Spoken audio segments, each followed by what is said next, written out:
Siapa Pertamina adalah BUMN milik kita semuanya juga. Saya kira itu. Investment company itu tidak boleh ada PSO, apalagi banci PSO-nya. Investment company itu tidak boleh ada banking yang di dalamnya ada terbuka. Nah, kalau kita masukin Pertamina yang banci posisinya, di satu sisi ingin komersial, tapi sisi lain dikasih juga beban PSO. Pertanyaan besarnya, emang publik percaya? Jatuh indeks harga saham gabungan, jatuh nilai tukar, itu karena salah dalam menempatkan posisinya. Begini. Terungkapnya kasus korupsi di Pertamina melibatkan Direktur Utama Pertamina Patra Niaga, bahwa transformasi Pertamina sudah pernah dilakukan, yakni pada 2015, bahwa mafia migas diternak di era pemerintahan Jokowi. Rentetan peristiwa hari ini menunjukkan Indonesia dikepung korupsi, ada praktek pemburuan rente yang bermain. Korupsi di tubuh Pertamina tersebut terjadi di masa kepemimpinan Jokowi. Pemberantasan mafia migas tidak hanya bisa dilakukan secara teknis, kelurusan pemimpin negara juga sangat dibutuhkan untuk pemberantasan para mafia. Jadi ketika ada orang teriak-teriak bangga dengan putar-putaran petrol, di depan penegak hukum saya bilang, omong gede tuh. Depan penegak hukum saya ngomong. Saya waktu itu ngelawan beberapa pihak dan tegas-tegas saya bilang, Anda ngebubarin petrol, isapan jempol saya bilang. Nggak ada itu. Apa Anda pikir ini korupsi baru? Enggak ada korupsi baru. Cuman tampilan orang-orangnya anak-anak kecil. Jadi solusinya dalam bukan tanda bubarin petik petrol gitu ya? Tadi yang dibilang sama Eri, harusnya kita jujur sekarang. Pemerintah ini banci dalam memanage yang namanya Pertamina. Apakah dia commercial goods atau dia public goods? Ini tegas dulu. Yang namanya Sugeng Suparwoto, Ketua Komisi 7, punya tanggung jawab besar memperbaiki undang-undang migas yang tidak pernah selesai. Begitu juga nyaman ya Dewan Energi, jangan cuma bikin master plan. Ngapain diem-diem aja? Udah berapa lama undang-undang migas dibiarin kayak gitu, sehingga pemerintah korbannya masyarakat. Saat ini Indonesia sedang dikepung oleh praktek korupsi yang membuat rakyat menjadi korban. Sebelumnya, Kejaksaan Agung mengungkapkan kerugian negara 193,7 triliun rupiah per tahun. Itu terjadi selama 5 tahun dari 2018 hingga 2023, sehingga total kerugian negara ditaksir 968,5 triliun rupiah. Artinya, hampir 1.000 triliun rupiah atau 1 kuadriliun rupiah. Undang-undang migas tidak pernah diberesin. Oke, Bali bilang, ini IMF. Oke, fine IMF. Tapi tanya sekarang, siapa yang menjalankan liberalisasi sektor migas? Kelihatan kok. Saya pernah berdebat dengan orang-orang itu kok. Dengan dokumen saya debat-debat. Saya hadapi mereka kok. Dan saya tahu persis perilaku mereka kayak apa. Dan sekarang mereka tetap berjaya. Itu kan bagi masyarakat yang tidak mengerti, mereka cuma korban. Tapi bagi saya, maaf ya, bagi saya yang mengerti tokoh-tokoh itu dan saya tahu siapa mereka, bukan sakit saya.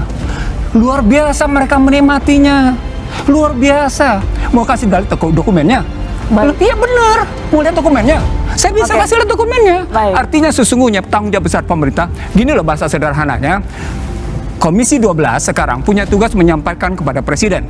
Kapan undang-undang migas diberesin? Saya sepakat dengan senior saya Pak Iksanuddin Nursi bahwa memang betul tadi kenapa kita ini lebih fokus kepada kualitas dan juga karena di RON 90, karena RON 90 antara Vivo yang miliki RON 90 itu Vivo dan Patra Niaga kan. Nah, RON 90 yang di Patra Niaga ini Pertalite kan. Ini ada kompensasi, ada sekitar 3.000 lebih. Nah, inilah yang potensi disalahgunakan. Nah, kalau itu kami sangat mendukung. Tapi terhadap kualitas. Jangan masuk ke technical problem. Kita mestinya masuknya ke structural problem. Kalau Anda masuk ke technical problem, itu akan dijawab Pertamina seperti itu. Di tengahnya namanya kilang kita memang sudah out of date. Ya, jadi jangan masuk ke technical problem dulu. Anda urusin dulu kebijakan-kebijakan besarnya. Kalau Anda urusin kebijakan besarnya, soal hilirnya, soal mesonya bisa diatasi. Itu masalahnya. Itu yang dikehendaki oleh Presiden Prabowo Subianto. Jadi cara berpikirnya kita benahi. Cara berpikir seperti itu, kita mulai dengan hulunya. Hulunya kalau memang Gerindra, Anda dari Gerindra, memang mau negakkan pasal 11 anggaran dasar Anda, terus mengikuti sumpah jabatan Anda, terus mengikuti sumpah jabatan Presiden, ikuti dengan baik bagaimana korupsi 153,7 triliun itu. Bongkar itu PPATK untuk menelusuri mereka. Miskinkan mereka karena uang rakyat yang mereka ambil. Pengamat ekonomi, Ihsan Nursi, mencecar Wakil Ketua Komisi 7 DPR Bambang Haryadi yang mencoba menjelaskan hasil temuan dalam rapat yang berlangsung dengan Pertamina membahas soal kasus korupsi minyak mentah hingga rugikan negara 193,7 triliun rupiah. Ia menyebut bahwa salah satu yang menjadi poin bahasan dan masih didalami tidak lain adalah soal pengoplosan RON 90 menjadi Pertamax. Namun Ihsan Nursi tidak sepakat dengan cara Komisi 7 DPR RI yang membahas soal kasus korupsi minyak, tapi lebih fokus pada pengoplosan RON 90 menjadi Pertamax. Padahal menurut Ihsan, kasus ini sudah satu generasi. Artinya DPR harus segera mengoreksi tata kelola Pertamina dari hulu hingga hilir. Yang pertama salah fokus ya. Kalau fokusnya ke blending atau ke oplosan salah, karena fokusnya mestinya ke ekspor importnya, lalu soal ke kompensasinya dan soal bagaimana subsidi itu yang terbesar. Oplosan itu ujungnya cuma persoalan kejahatan pidana biasa. Tapi kalau fokusnya ekspor impor, termasuk yang namanya penggunaan kompensasi dan subsidi, itu akan lain. Nah, kalau kita telusuri ekspor impor termasuk subsidi dan kompensasi, kita cuma tinggal menelusuri dari aliran transaksi keuangannya, PPATK ke cukai. Lalu ujungnya kita akan tahu bagaimana uangnya ngalirnya kemana-kemana, dan ujungnya bisa kita tinggal lihat siapa yang mestinya dimiskinkan oleh Kejaksaan Agung. Karena masyarakat yang dirugikannya sampai sedemikian tinggi. Itu yang pertama. Jadi artinya soal prioritas. Prioritasnya itu bukan soal blending oplosan, tapi prioritasnya adalah soal bagaimana ekspor impor, termasuk yang namanya subsidi dan kompensasi. Yang kedua, soal bagaimana sesungguhnya motif dalam rangka menegakkan stabilitas harga pada energi. Nah, kalau bicaranya stabilitas harga energi, pertanyaan besarnya menjadi sampai seberapa jauh nih Komisi 12 mendukung habis-habisan presidennya dalam rangka kemandirian energi. Kalau ceritanya di situ Komisi 12 selesai dong undang-undang migasnya. Jadi ada persoalan besar, ini kan persoalan hilir. Cuma persoalan besar yang diabaikan, yakni soal undang-undang migas. Dan kemudian ini persoalan sudah satu generasi nggak beres. Jadi kalau Komisi 12 kayak gitu, ketinggalan zaman Komisi 12 mikirnya. Ketinggalan zaman banget gitu loh. Sebelumnya, Kejaksaan Agung menetapkan 7 tersangka dalam kasus dugaan korupsi tata kelola minyak mentah tahun 2018-2023. Salah satu tersangkanya adalah Direktur Utama PT Pertamina Patraniaga, Rifa Siahaan. Kalau ini nilainya signifikan, coba deh, jangan omon-omon deh. Coba deh, buktikan itu quick win. Kalau coba membuktikan quick win, maka daya gunakan PPATK untuk menelusuri. Maka berikutnya, kita ambil sekarang bagaimana memiskinkan mereka. Berikutnya, coba tanya BPK. Ini kan 5 tahun. Kalau 5 tahun artinya sungguhnya ini bukan hanya 7 orang itu. Itu berarti juga terkena yang namanya holdingnya dan induk holdingnya. Bisa jadi nelusuri juga sampai Kementerian BUMN. Berarti ada orang ataupun pihak lain yang lebih besar yang ikut terlibat dalam kasus ini, Mas Ihsan. Ya. Betul, itu yang kemudian saya sampaikan. Anda jangan berhenti pada Patraniaga, Anda jangan berhenti cuma pada shipping, Anda jangan cuma berhenti pada kilang. Ini tujuan di pretai di Pertamina gini kan tujuannya IPO. Belum sampai IPO mereka kan nanti akan kesulitan audit nih karena sudah posisi IPO, mau di IPO kan targetnya. Nah, sekarang kebetulan terbuka kayak gini. Ini kesempatan bagi Gerindra untuk menata ulang dari kekacauan restrukturisasi di Pertamina. Riza Khalid adalah seorang pengusaha Indonesia yang dikenal memiliki peran penting dalam beberapa sektor, terutama energi dan bisnis. Di Pertamina, ia pernah terlibat sebagai bagian dari beberapa proyek besar dan memiliki kedekatan dengan perusahaan minyak negara tersebut. Namun, perlu dicatat bahwa peran Riza Khalid dalam Pertamina tidak selalu memiliki pengaruh langsung atau sebagai bagian dari manajemen inti. Sebagian besar keterlibatannya lebih terkait dengan posisi sebagai konsultan atau dalam kapasitas yang lebih berhubungan dengan pengaruh bisnis dan jaringan. Riza memiliki jaringan yang luas dengan berbagai pihak yang berpengaruh, termasuk politisi, pejabat pemerintah, dan pengusaha besar lainnya. Salah satu ciri khas Riza adalah kemampuannya untuk terlibat dalam berbagai sektor penting di Indonesia, terutama yang berhubungan dengan sumber daya alam. Sebagai pengusaha yang memiliki banyak koneksi di dunia energi, Riza menjadi sosok yang tidak terpisahkan dalam diskusi-diskusi penting tentang kebijakan energi dan bisnis migas di Indonesia. Salah satu area utama di mana Riza Khalid banyak berkontribusi adalah dalam proyek-proyek energi dan infrastruktur yang sering melibatkan Pertamina.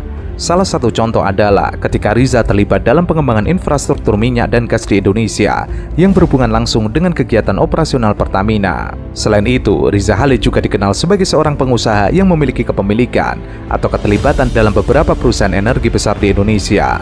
Beberapa perusahaan ini seringkali bekerja sama dengan Pertamina dalam proyek-proyek pengolahan minyak dan gas, distribusi energi, dan pembangunan infrastruktur terkait. Seperti banyak tokoh bisnis lainnya, peran Riza Khalid di dunia energi tidak lepas dari kontroversi. Salah satu isu yang sempat mencuat adalah mengenai dugaan adanya hubungan dekatnya dengan beberapa pejabat pemerintahan yang mempengaruhi keputusan-keputusan strategis di perusahaan-perusahaan energi besar seperti Pertamina. Beberapa pihak mengkritik adanya pengaruh dari pengusaha dalam keputusan yang diambil oleh BUMN besar seperti Pertamina, terutama terkait dengan proses tender proyek pengadaan barang dan jasa serta distribusi kontrak-kontrak besar.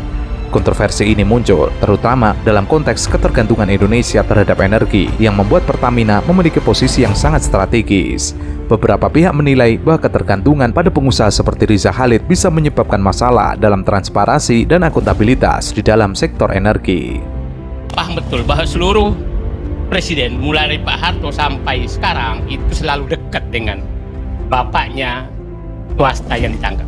Lalu dan saya punya sejarah juga dengan bapaknya. Punya sejarah itu maksudnya pernah saya diangkat jadi sekretaris Kementerian BUMN itu 2005. Dan saya diminta ketemu seseorang mafia migas itu. Dari istana yang minta. Dari istana yang minta. Saya dilantik jam 11, saya disuruh minta ketemu jam 3. Hanya berapa jam? Hah? Ya udahlah, 2000. Nah, pada saat itu yang minta ketemu saya itu bukan orang itu. Atau ada di dalam. Dia bilang, kok Anda ada di sini? Kita mau ketemu. Lah, kita nggak janji ya? Nah, yang itu udah datang, yang dari istana menemani. Enggak, permintaannya sederhana kok. Selama Anda menjabat, mohon jangan diganggu. Saya bilang, selama saya menjabat akan aku ganggu. Karena saya nggak suka namanya ada perampokan di BUMN selama saya ada. Tuh, selama aku menjabat, aku ganggu.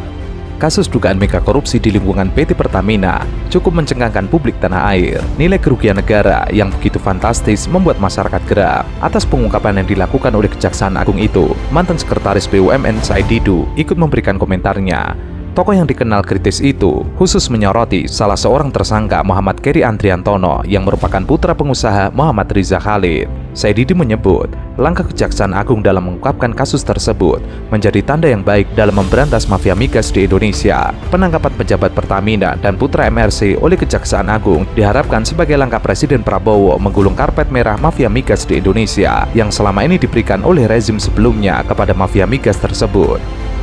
Nah, malam ditelepon saya ke rumah. Pak, Bapak marahin orang ya? Kenapa? Ya siap-siap lah diganti. Alhamdulillah diganti. Jadi, nah, saya ketemu lagi di kasus Papa minta saham. Di 2008 pada saat Pak Sudirman Said dengan Pak Adi Sumarno membuat IST untuk menggantikan peran Petra. Nah, sudah berjalan, saya sekretaris Kementerian BUMN. Pak Adi Sumarno almarhum, Pak ini sepertinya tidak disetujui ini dibubarkan Petra. Tidak disetujui IST dibangun.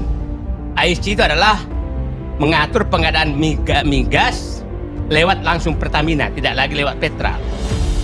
Nah, tahu-tahu Pak Sudirman Said dia deputi direktur untuk mengatur IST. Nah, karena tekanan kuat sekali, Sudirman Said dipecat dan proses ISC dihentikan. Maka kembali lagi ke Petra, itu 2008. Nah, saya loh kok begini ya hebatnya orang ini. Orangnya sama.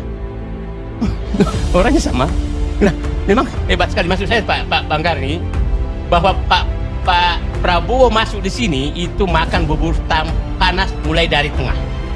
Dan kalau dia berhasil maka gampang memakan yang di pinggir. Said Didu menyebut, publik paham bahwa MRC memiliki sejarah panjang sebagai pihak yang selalu mendapatkan karpet merah oleh rezim-rezim sebelumnya dalam mengatur tata niaga migas Indonesia. Tahun 2008, saat Pertamina berkeinginan menghentikan peran Petra dalam mengatur perdagangan migas Pertamina untuk dikendalikan langsung oleh Pertamina lewat ISC.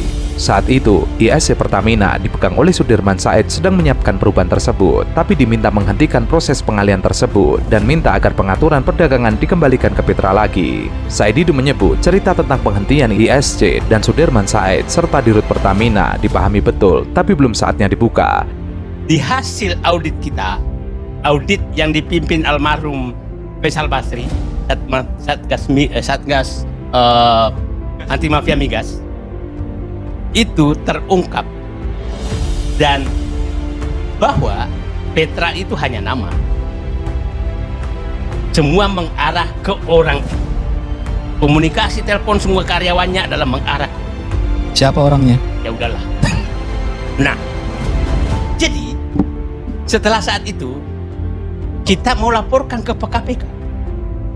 Pak Sudirman saya udah buka, Pak Presiden agak ragu, jadi sama dengan ragunya waktu menghadapi Bapak minta saham. Jadi memang saya katakan bahwa memang ini Pak Prabowo bisa menyatakan, presiden-presiden sebelumnya aku lebih bernyali daripada kalian, aku bisa sentuh, kalian nggak bisa. Itu menurut saya yang harus tertanam di jiwa Pak Prabowo. Nah, tadi karena mengarah semua kalian, betul Pak Bangar ini bahwa saat itu setelah pulang Pak Dirman dari Presiden, saya tanya, Pak gimana Pak? Aduh ragu, saya langsung datang ke KPK. Saya masih ada beritanya, mengecek, ternyata KPK juga kayak kerupuk kena air gitu. Nah, Tahun 2014, Menteri SDM Sudirman Said membentuk Satgas Anti Mafia Migas yang diketuai oleh almarhum Faisal Basri dan menemukan bahwa transaksi perdagangan migas di Petral sebagian besar jatuh ke tangan MRC. Satgas tersebut merekomendasikan pembubaran Petral. Atas rekomendasi Satgas, maka 2015 Menteri SDM meminta Pertamina untuk melakukan audit investigasi terhadap Petral dan hasilnya sudah dilaporkan kepada Presiden Jokowi pada tahun 2015. Hasil audit menunjukkan bahwa ada persekongkolan dalam pengadaan migas selama ini. Presiden Jokowi saat itu sempat ragu untuk meminta Menteri SDM melaporkan hasil audit tersebut ke KPK. Tapi Pertamina dan Menteri SDM tetap melaporkan ke KPK. Tapi semuanya mandek. Saat itu sepertinya mafia migas kembali kuat. Siapa yang menjalankan liberalisasi sektor migas? Kelihatan kok. Saya pernah berdebat dengan orang-orang itu kok. Dengan dokumen saya debat-debat. Saya hadapi mereka kok. Dan saya tahu persis perilaku mereka kayak apa. Dan sekarang mereka tetap berjaya. Itu kan bagi masyarakat yang tidak mengerti, mereka cuma korban. Tapi bagi saya, maaf ya, bagi saya yang mengerti tokoh-tokoh itu dan saya tahu siapa mereka, bukan sakit saya. Luar biasa mereka menikmatinya. Luar biasa. Mau kasih dalil dokumennya? Iya benar. Mau lihat dokumennya? Saya bisa kasih lihat dokumennya. Artinya sesungguhnya tanggung jawab besar pemerintah. Gini loh bahasa sederhananya. Komisi 12 sekarang punya tugas menyampaikan kepada Presiden kapan undang-undang migas diberesin. Muhammad Reza Khalid kita nanti akan nyebut Kerry yang jadi beneficial owner yang jadi tersangka di kasus ini gitu ya. Nah, dulu di zaman masih ada Petral, itu sebelum tender itu Pertamina lewat integrated supply chain-nya mereka itu punya owner estimate, harga perkiraan sendiri dari minyak yang akan dia impor. Gitu. Jadi itu yang kemudian dibocorkan, sering bocor. Jadi Petral inilah kemudian ketika dia sudah dapat owner estimate duluan, gitu ya. Ini Pertamina nyari barang ini dengan harga spek ini harga sekian. Ya udah, gua nyari duluan, mereka amankan. Ketika dia tender dia masuk itu barang dan potensi menangnya sangat gede karena udah tahu kan harganya berapa, speknya kayak gimana, lebih tahu duluan. Karena proses tendernya itu juga mepet banget, cuma 3 hari. Jadi seandainya patuh banget gitu ya, baru tahu hari ini pembukaan tender, kemudian 3 hari lagi cari di market, itu tidak mungkin bisa mendapatkan hasil yang optimal gitu dengan harga terbaik itu sesuai dengan harga perkiraan Pertamina tadi, harus di bawah kan, harus di bawah harga yang dimau Pertamina gitu. Muhammad Reza Khalid kembali disebut-sebut dalam kasus rasuah di sektor minyak.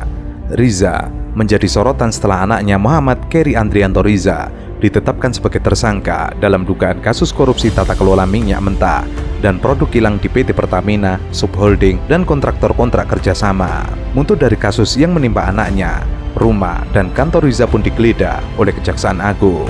Dari penggeledahan itu diamankan sejumlah dokumen dan uang tunai sebesar 833 juta rupiah dan uang tunai dalam bentuk mata uang asing sebesar 1.500 US dollar. Nah, ketika Petrol dibubarin ya Mbak ya, tahun 2015 waktu itu, awal-awal Jokowi itu, proses itu kemudian sempat membaik Mbak ya, pengadaan impor minyak karena dikonsolidasikan di ESG Pertamina. Nah, ini kemudian berubah lagi ketika Pertamina tuh memecah diri jadi subholding. Jadi ketika itu subholding Kilang dipecah jadi Pertamina Kilang, subholding Niaga dipecah jadi Patra Niaga, Pertamina Patra Niaga PPN ya.